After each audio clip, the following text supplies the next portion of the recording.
So where is Bitcoin heading in 2025? We're still holding this strong trend line.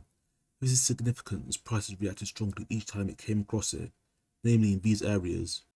On the latest touch of a trend line, price had a weak reaction but it then formed a strong bullish candle. However, this week we lost some momentum and formed a doji as price rejected from the parallel trend line. From this I believe we are likely to form an evening star pattern, leading to price pulling back to the 112k level before moving up again, which in turn will form an inverted head and shoulders pattern on the weekly chart. The trendline's rejection also aligns with the 21 EMA and the 61.8% level on the Fibonacci retracement. From a technical perspective on the weekly chart, price will soon be ready to move up.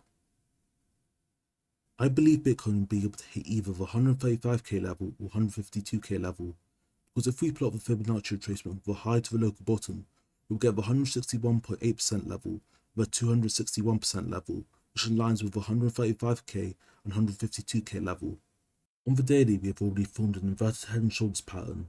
This means we are likely not going to see this price range for the remainder of the cycle, as this indicates a fake out has occurred which has trapped some sellers.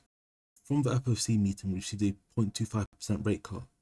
This was okay as it was already partially priced in. According to the Fed Watch tool, we have a 90% chance to receive another 0.25% rate cut at the next meeting.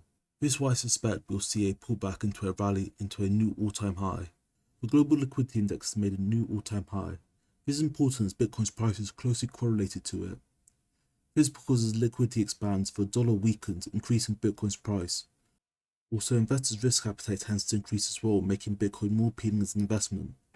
October is coming up, where Bitcoin on average has increased by 21.89%. So we're likely to see a large rally that will hit at least one of our targets. Here are my trades. What are your thoughts on my analysis? Do you agree?